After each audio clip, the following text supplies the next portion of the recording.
beginning, we're very grateful to the Taiwanese United Church in Toronto to provide this venue. They're very generous. So before we start, I would like to invite Pastor Wu to say a few words to welcome you. So, Pastor Wu.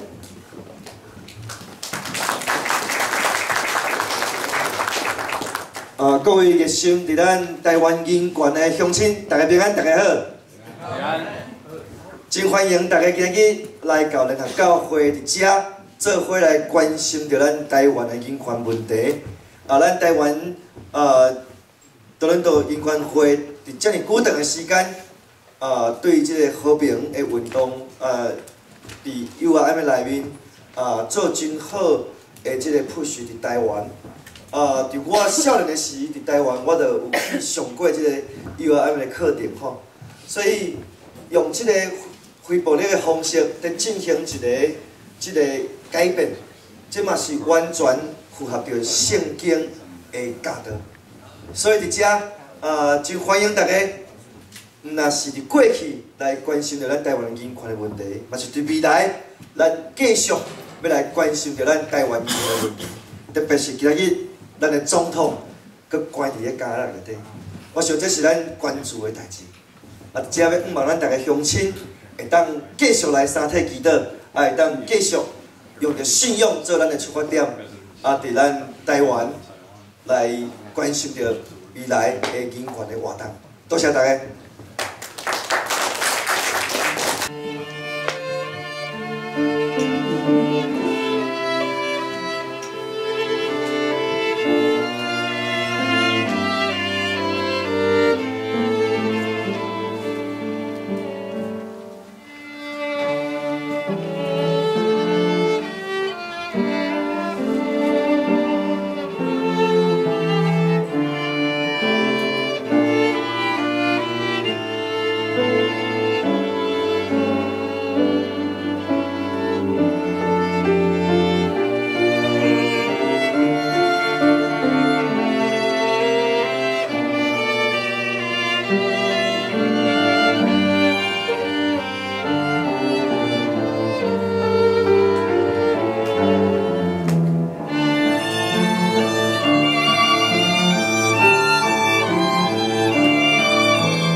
Unfortunately, Albert wouldn't be here with us today, so he had a video, and we would like to hear what the founder he would like to say to today's ceremony. I would like to congratulate Dr. Edgar File for this very special award, which has been awarded by the Taiwanese Human Rights Association of Canada with the name Albert J.F. Lin. Unfortunately, I'm not being able to be there, so I'd like to share this particular occasion through the video. Ed, you have been my brother since 1982. You probably have not realized how much you have contributed to the democracy and human rights in Taiwan. Through CAT program, which you have transformed into tcat, Taiwanese Canadian Association for Christian Service to Social Ministry, which we are very, very grateful. You remember how long I have been looking for it, and the day when I found it, it was a real eureka moment. I was so happy, and probably you remember your assistant, Joy Smiles, said, your office has changed, because when I stepped into your office, somehow it brightened up the whole place. It is really such a great impact for me personally, as well as contributing to the change, socio-political change in Taiwan. And because of this particular skill in organizing people for power, we have benefited so much. It has led to other tools, including the third-party neutral for conflict management resolution, as well as the open space technology in such a way that Taiwan become real society, democracy, yet we are going backwards. And for that reason, your contribution again triggered nonviolent action and civilian-based defense, which has been brought in together from the Harvard University. So again, all because of you, we are so grateful. And we thank God because God has led you to Taiwan, because you didn't know the existence of Taiwan nor the church before 1982, but somehow God led you to us. Again, for that reason, we'd like to thank you and again congratulate you. Everyone, 平安 and good night. 我爱恭喜爱台湾牧师 Edgar File 牧师，伊即摆会当得到林哲夫人权奖。我爱大先甲伊恭喜。台湾基督长老教会甲伊推荐，有真深的原因。那亲像伊的名，台湾话叫做爱台湾。伊对1982开始，就投入做这个城乡宣教的训练，帮助台湾的牧师、NGO 的领导者，甲真侪社会的运动者，通过这个城乡宣教的训练，来用听甲非暴力的方式争取人权、人民的权益。这么久以来，超过30年久，伊拢一直投入，毋但对平地、对原住民、对各种的人民，伊伫遮参与的训练，伊是通过林哲夫教授甲伊推荐，来对台湾做即款的训练。所以台湾基督长老教会深深感谢伊9年来的投入，甲无停止的投入。所以阮真欢喜，甲伊推荐，恭喜伊会当得到第一届林哲夫教授的人权奖。真多谢上帝祝福大家。大家平安。我今日为足多人客尤其咱的Edgar File伊较袂晓讲咱的台湾话，所以我今日我袂讲英语请大家来继续来鼓励咱。It's the season for Human Rights Awards. This past week we saw the Nobel Peace Prize being awarded to two very worthy people, both of whom have worked, one only for a few years, but who's captured the imagination of the world, and one for many years, pretty much anonymously in India, working at the grassroots to build human rights for oppressed people, whether it's farmers in India or women and girls in the Muslim world. And last week, that wind even blew to Taiwan, and our beloved President Ma presented the Asia Democracy Award. The irony was noted by many people in Taiwan to a man from Sri Lanka who has worked for many years also for human rights for Tamil people that have suffered so much in Sri Lanka. And the Communist Party of China even has got into the act, but I don't think they dare call it a Human Rights Prize. But you might notice the irony of this. They presented the Confucius Prize. The Communist Party of China presented the Confucius Prize for human rights and other things to Fidel Castro.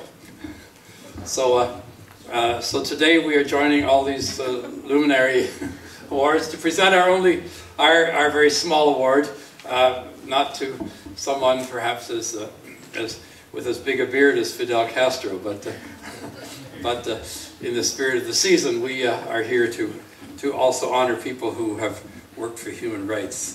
Now, I want to read you something from a statement that was issued by the URM in Geneva in 1986, because this really talks about what Ed has done for so many years. For 50 years, actually, literally for 50 years. Now, this is a little thing which I probably picked up in Taiwan in the 1980s called a URM perspective on mission. I'm just reading a very brief excerpt from it, because the URMs talks about what they do and why they do it. And they talk about that the mission of God, the mission that Jesus gave his disciples, practically for them translates into, first of all, liberation of the oppressed for justice. The transformation of the world calls for the liberation of human beings at every level of existence where people are bound and oppressed. Salvation works in the struggle for economic justice against the exploitation of people by people. Salvation also works in the struggle for human dignity against political oppressions of human beings by their fellow men. Salvation works in the struggle for solidarity against the alienation of one person from another person. And salvation works in the struggle of hope against despair in personal life of the oppressed. Many powerful interests are at work against liberation. Clearly, there can be no freedom without a struggle. But if people are going to be successful in this struggle, then organizing for power, that is, enabling people to discover their worth as human beings in the image of God, to discover their dignity, their confidence, and their collective wisdom, which leads to effective collective action, this is absolutely necessary. Given the realities of the principalities and powers as they manifest in the structures of society which oppress, the struggle for people's comprehensive liberation necessitates organizing people for power. And for 50 years, not just in Taiwan, but also in Canada, this is what Ed File and many of his co-workers have been doing. Now, many of us are familiar with the work that Ed has done since 1982 with Albert Lin in Taiwan, and I encourage you to visit the display table at the back during the reception to see a lot of pictures and documents from that time. But before he went to Taiwan in 1982, Ed had already been working since 1965 at organizing people for power. And I, probably of everyone here, I met Ed first. I didn't realize I'd be meeting him so many years later, almost 50 years later. I met Ed in the summer of 1968. I was a student at York University involved in the student Christian movement, and we were students who wanted to change the world, and one of the programs that the Canadian Urban Training Centre did was called Summer of Service, taking these idealistic students and putting them through an experience which would help them give some concrete detail and concrete experience in what it meant to change the world. In the work that we did that summer, we were brought down to Wood Green Church on Queen Street East. We had training, we took a plunge, we lived on the street as a homeless person for 3 days and 3 nights.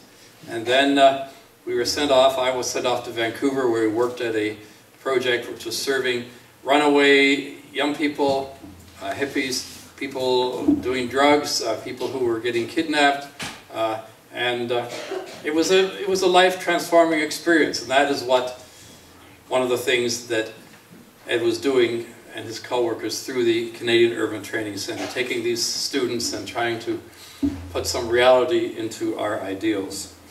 The next year, I also took part in a summer program, and it was another project coming out of that whole complex of projects.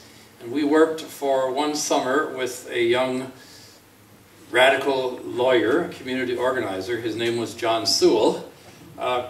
organizing tenants and residents in the area south of College Street, south of Wellesley, north of College, between Parliament and Sherburne.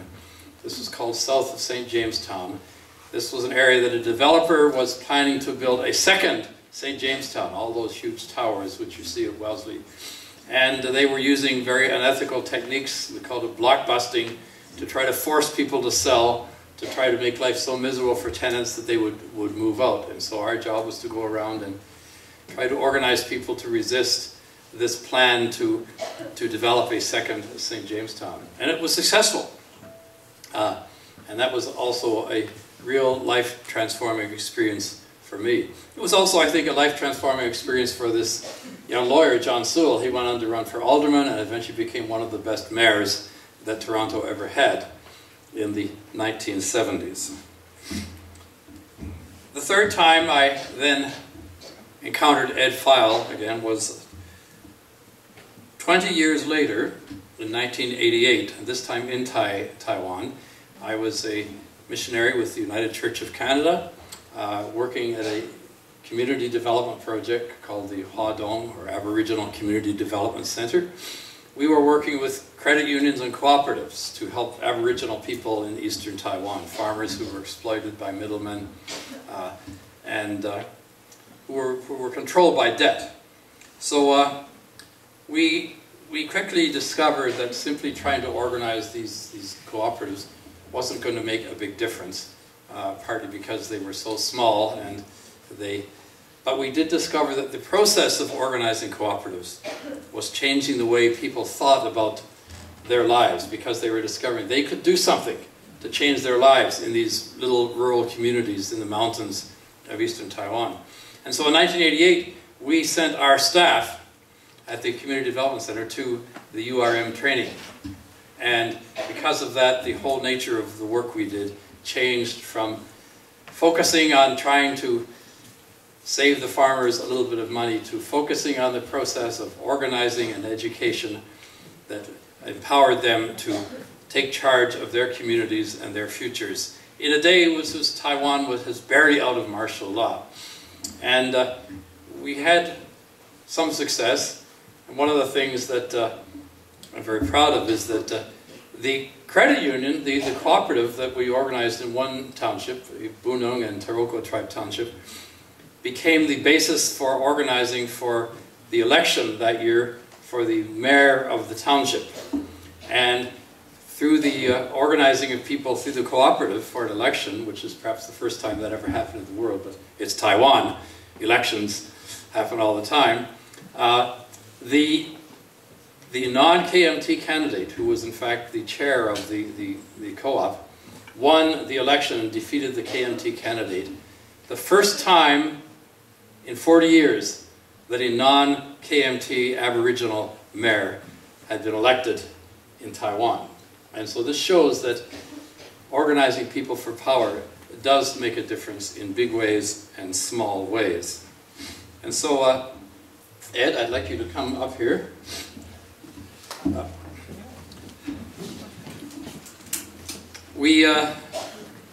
So in recognition of 50 years of service to human rights in many different ways and through many different projects, we are here to present you this award. But we're not just here to present Ed this award. We are having this ceremony because we felt it's an important way to educate ourselves. We, people in the Taiwanese community in Toronto and here in Canada, that this work goes on at all levels around us. It's not something that happened and has ended. It's a struggle that happens every day, which we read about in the newspapers, which we see going around in politics in our communities in Canada and in Taiwan. And so, in order to remind ourselves that we need to learn from Ed to dedicate ourselves to this work of human rights, we are presenting this award to Ed. So.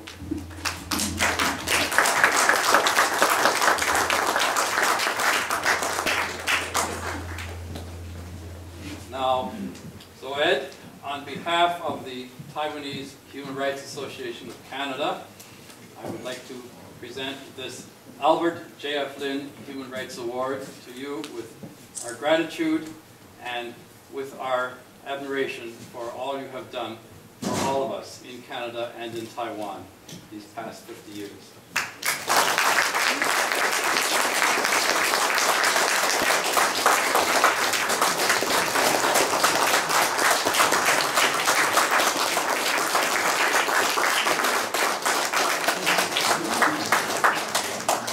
Now, this little certificate, the Albert J.F. Lynn Human Rights Award, presented for the first time to Dr. Ed File, Teacher of Empowerment, December 13th, 2014, Taiwanese Human Rights Association of Canada.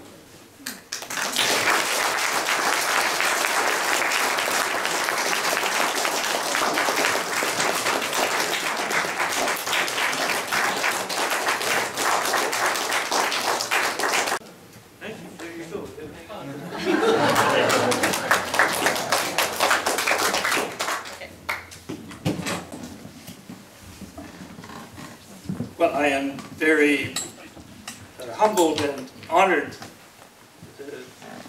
to be here with you and to receive this special award which you have initiated, and especially relating to Albert, who had become such a brother of mine for these last 32 years. Just one minor correction for Michael, saying how long ago it was, and that he was maybe the first person here, but I noticed I just had a chance to greet Lois Wilson, who is a past president of the World Council of Churches and of many organizations within Canada, and who I got to know in 1959 when I first arrived in Winnipeg, and Lois and her husband were in the church which was next to Robertson Memorial Church where I was. So it's wonderful to see Lois after. We met many times as well through the years, and she's been such a great supporter of our URM activity. Now, Michael indicated that it was important that after earning this award that I had the obligation to tell my story and to inform a number of those who may not have heard parts of it. They must listen again, and I apologize, I'm not big on the latest IT methods of producing, which the university and teachers and others have taken very much at hand. So you're going to have to listen to my words, and I hope it won't be boring for those who know some of these stories. As I was listening to Albert and Hongchong, I thought again how appropriate the name that I was given early in my work in Taiwan. Everyone has a Taiwanese name as well as the English name, and to be called I was close to Ed, and thinking I Taiwan, it's saying I love Taiwan, and I felt a strong return of those very wonderful feelings. Okay, I'm going to start off, and I'm going to be reading, so hopefully that won't bother you too much.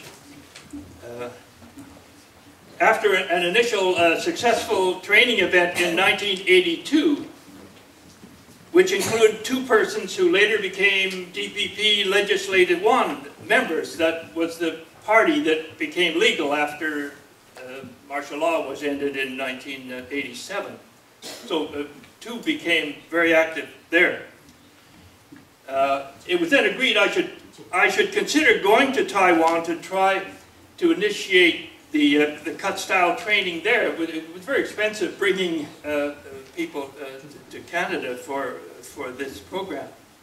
So since my next York University sabbatical was scheduled for 1983-84, arrangements were made for me to be seconded to Tainan Theological College during that period. And once in Taiwan, I began teaching classes for social service workers. We also experimented with a week-long cut-style training group of more than 50 Presbyterian clergy. And even though it was necessary that another professor acted as interpreter, I was disappointed at the minimal level of discussion and response on the issue analysis that we did on the first day. The reason quickly became clear when the following morning, the KMT, the Kuomintang Chief of Security for Tainan, phoned the college president and informed him in considerable detail of all the contents of the previous day's activity that went on. The presence of informers, even among the clergy, was sufficient to ensure non-participation in discussion on issues known to be unacceptable to the KMT in their martial law control of Taiwanese society. We made further attempts at training with more selective clergy groups and with lay training weekends and utilizing social service centers and Aboriginal community centers. But it revealed similar difficulties with informers and KMT supporters being everywhere. In addition, we became increasingly aware that what we labeled thought control in most of the persons we sought to train.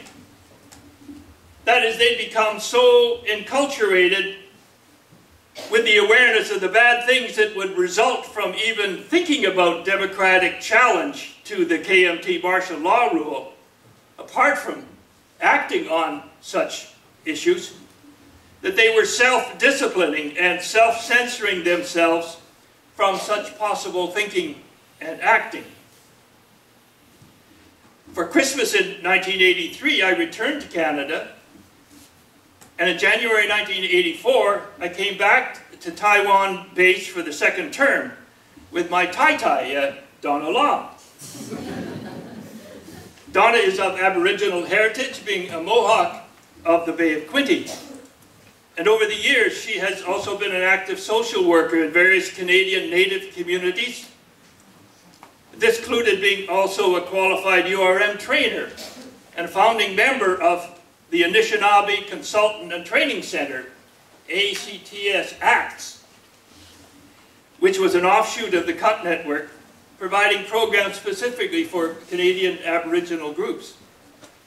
Together in Taiwan, we visited many Aboriginal communities and consulted with local church and community leaders, hearing many stories about their loss of language and culture, the loss of their land, plus even becoming a nuclear waste dump at Lanyu, the beautiful Orchid Island.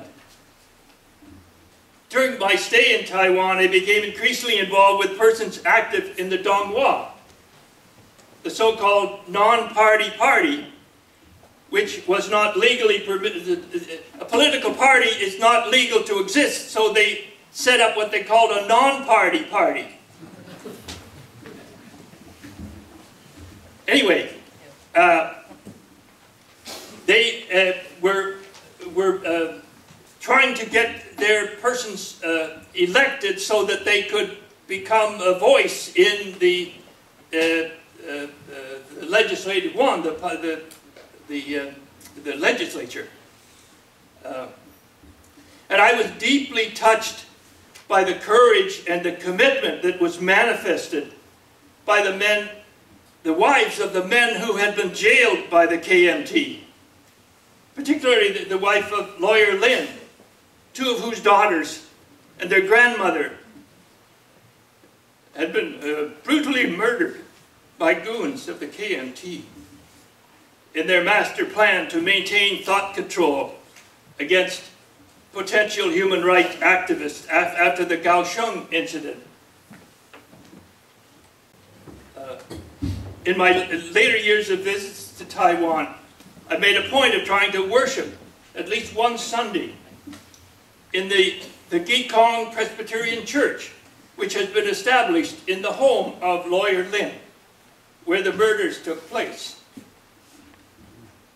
And I felt honored whenever given the many opportunities to sit on the political platform in support of those who were candidates in local and national elections.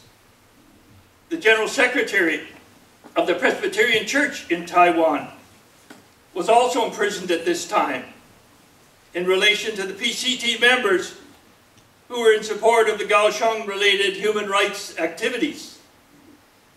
That action itself was beyond my belief, except in the thought control culture. Why would they put the top official in the church in prison because church people were doing what they thought was right?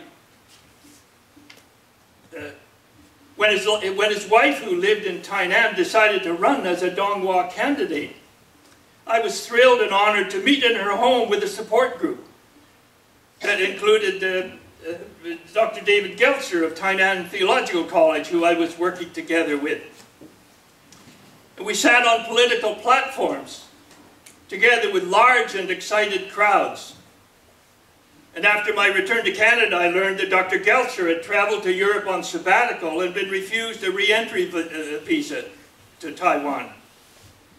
Needless to say, it was also clear that I could not be permitted back, and that the Taiwanese support group in Toronto, led by Albert Lin, agreed with me that it would be necessary to continue the training activity outside Taiwan while martial law continued.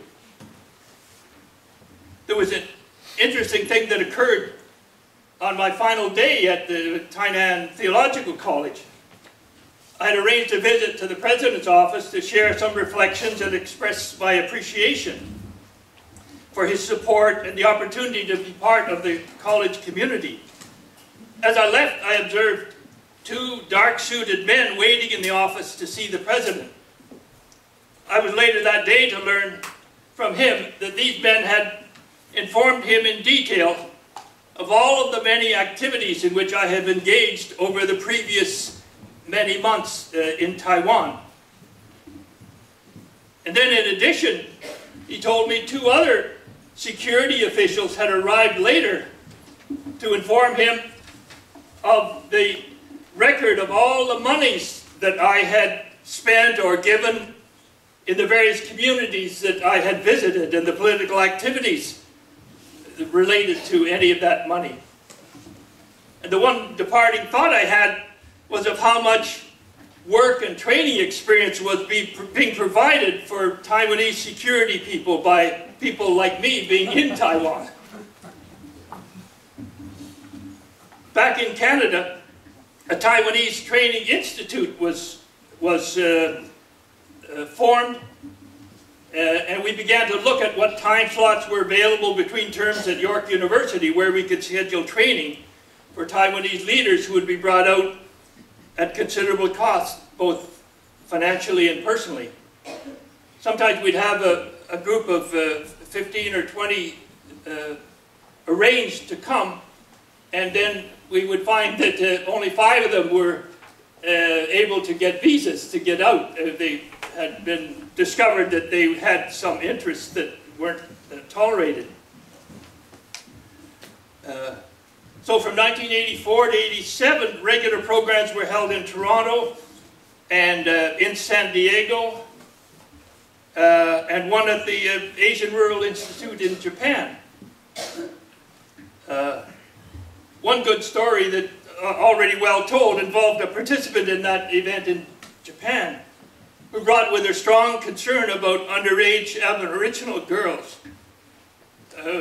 being used as prostitutes in Taipei. And following the analysis and the strategizing together emerged a vision of what was to become the Rainbow Project.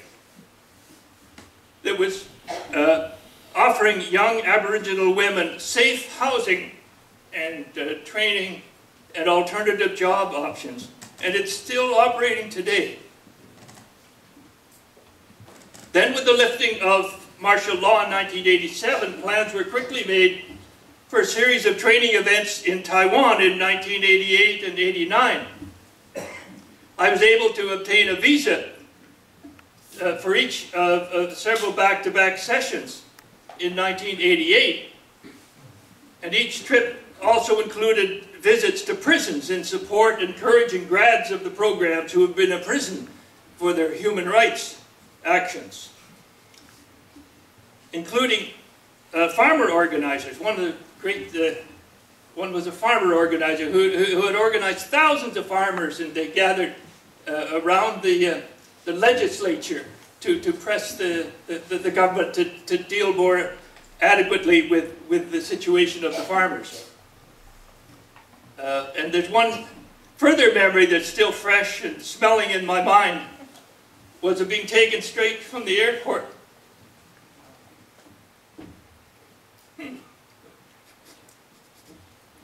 Sorry, it hurts.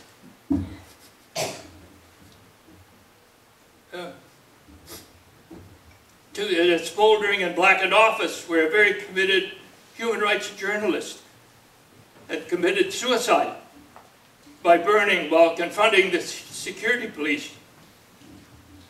And my subsequent visit to his bereaved wife and her courageous presence is still vivid.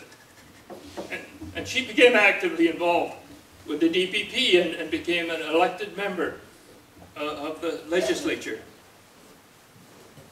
And another story which has been told by the participants often involved a statue of Ufong, who was a mythical Chinese adventurer who was supposed to have brought civilization and education to the barbarian headhunters of Aboriginals in Taiwan. And this myth was also being taught in the school curriculum. In the 1988 training event, where a number of Aboriginal persons and Taiwanese supporters who decided they were so offended by this myth and by walking past the statue with its humiliating mythology for Aboriginals that something had to be done. So they worked up a strategy in the training session. And shortly after my return to Canada, I received a story about a group of URM grads who had pulled down with great effort the statue of Ufong on his horse in front of the railway station in Jiayi. And I haven't got the book, but there's a book back there. But Uncle Kai was one of their great supporters. And he'd written a book that tells that story with its pictures. And later, through these efforts and that of others, the myth was removed from the school curriculum as well. Today, on that statue base at the railway station in Jiayi stands a monument commemorating those who were massacred in 228 by the Chinese people who came to Taiwan after their defeat by Mao. When I applied for a visa to go back in 1989 for the programs that we had scheduled, my request was returned from the New York office, denied without any explanation. And since the program was already established, Dawn agreed to go in my place as the lead trainer, accompanied by her daughter Marisa, who is sitting here with us today. Marisa was very wonderfully received as the first Canadian Aboriginal participant. Donna had also accompanied me as a co-trainer in the 1988 program, where we had made effort to include additional Aboriginal participants. And I know Marisa has great stories of Kavas was the Aboriginal leader who took, he became her protector. And he also was one who was leading in the tearing down of the statue of Ufong, and was brutally treated by the police. Then the next scheduled 1989 program found Donna unable to secure a visa. You might wonder why, from the KMT. Even though martial law was over, they were still maintaining a blacklist. Then with both of us blacklisted, we had to develop quickly another strategy to keep providing training for the growing cadre of mostly church-related persons who were committed to human rights and democracy and self-determination in Taiwan.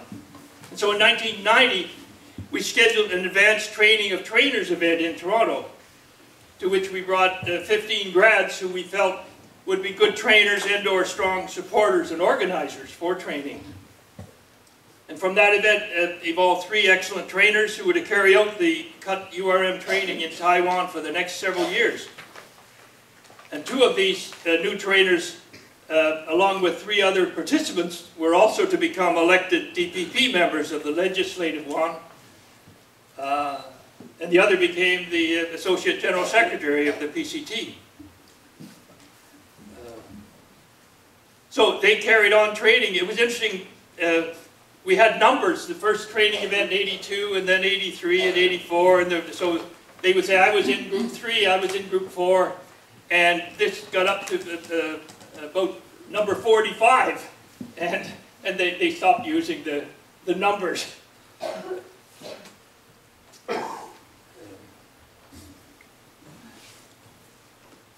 Okay. In 1997, with strong pressure from Albert Lin, who then, as the Taiwanese know, he had been elected. They have a very good representative government process that the Taiwanese in Canada have opportunity to elect a representative to the Taiwanese legislature. And Albert Lin was elected as the DPP member of the Legislative Yuan. And another who was there, Taru Bayan, was a Tayal DPP member. And with their encouragement, we agreed to try to attempt a special Aboriginal URM training program.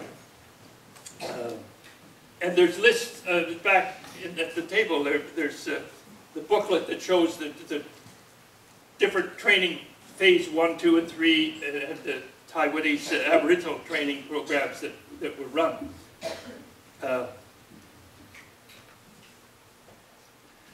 Then I was able to secure a visa. By then it had been transferred from New York to Ottawa, the link with the Taiwanese government.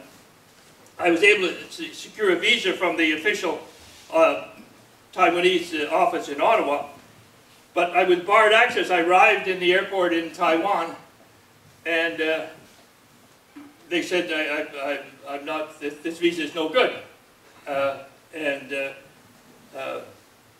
Luckily, not luckily, knowing Albert Lin, you must know Albert was then in the legislature. He was waiting for me outside, and we were able to get a message to him. And so after lengthy efforts and phone conversation to high officials, they did secure my entry. But Albert was also used that to expose the continued existence of a blacklist that the KMT had claimed was no longer in effect. Then for the next 4 years, 1997 to 2000, we were able to continue the Taiwanese Aboriginal URM program. The other trainers were carrying on with the other programs, but Donna and I were, certainly Donna, when her work in Canada permitted, joined me, and we got these programs that were very positively developed. And then beginning in 2000, the Taiwanese University Student Christian Movement initiated the CUT-style training, and they asked me to provide leadership. And so we had 8 events, including the training of a trainer who then is carrying on those training with the SCM in Taiwan. Then in 2003, we had the beginning of programs that the Aboriginal, the tribal groups were seeking to have, as their members graduated from seminary, they're pressing that they have a URM program to prepare them for the tasks that were there ahead. So we started having programs. I remember a particular one up in the mountains with the Tayal community, and I thought my eldest daughter Patricia was trying to get here, but she got followed up somewhere with a transportation problem. So anyway, her son Luke, who was 16 at the time, was there and lived. Oh, she is there at the back. Hi, you made it. Her son Luke was there and lived for a month with Atong's brother, who was a key political leader of the Ataya community. Then there were 3 Tibetan exile leaders from Dharamsala in North India who participated in the Taiwanese training. The Taiwanese had got linked in that with their Tibetan allies, and the PCT had assisted in sponsoring that training event in Dharamsala, which was in 2003, and that was another very significant experience for me. And at that time, they had also links with the church in Malawi, in southern Africa, and there were 4 Malawi Presbyterian leaders who participated in that event in Dharamsala with the Tibetans. And again, with the PCT support, we ran a similar program in Malawi in November of 2004, and Donna was able to be a part of that program.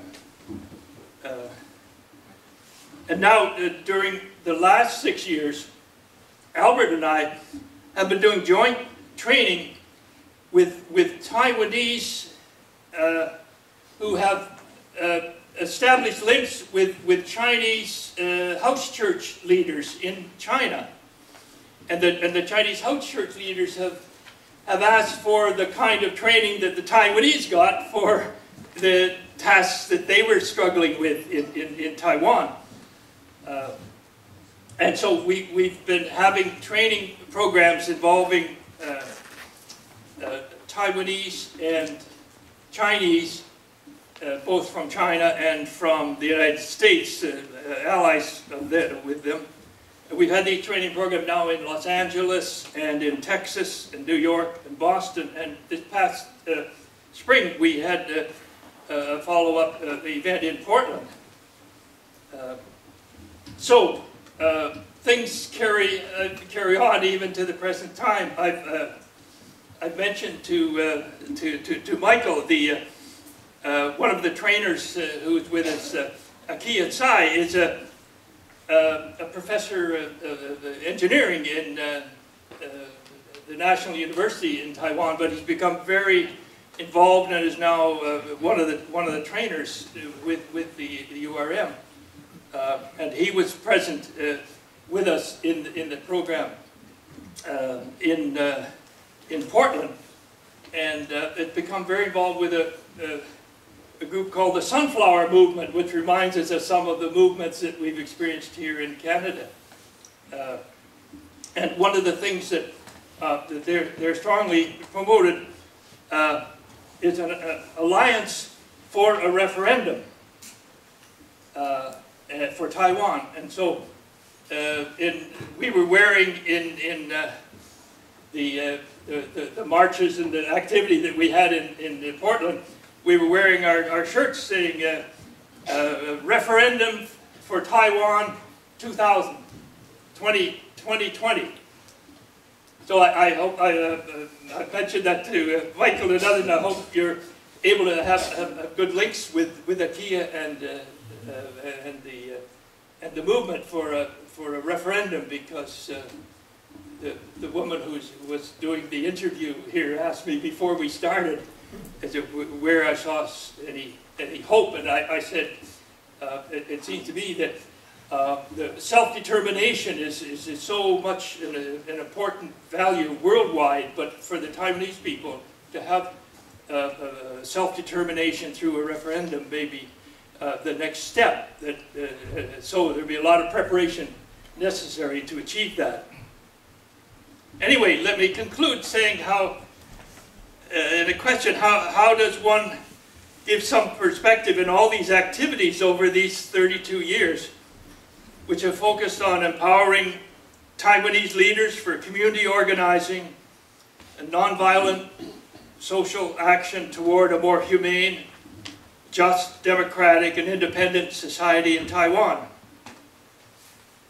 How many important roles have the many more than 1,500 grads played in outstanding nonviolent processes leading to the end of martial law and the development of democracy and human rights in Taiwan? Having successfully overcome KMT thought control with their commitment to social justice and human rights, democracy and self-determination, how will they fare as the DPP and independent committed Taiwanese face the continued threat of mainland Chinese missiles? Well, I think that the Taiwanese Human Rights Association of Canada has an acknowledged role in that ongoing struggle, and I've just been so happy and pleased and honored that I've been able to be a part of that struggle that goes on. I just conclude with that there were a number of papers that I've been able to produce and to share with different conferences that have been held over the last 10 years or so. There was the International Friends and Taiwan's Democracy and Human Rights. It's a paper. They brought us together, and Donna was able to be there as well. This kind of program is going on now in Taiwan. There was an international conference on social transformation, and so there's a paper that is there, and then there was another one on the First Nations development and autonomy, and even one here that Scott Simon, some of you I think works together with you, did on Tainan and global community. So these are there. Anyone can take a look at those papers. So I wish you well. I thank you for the wonderful opportunity that has been mine, and that you've made such a overstating my significance, but it's been great to be a part of it. So thank you so much for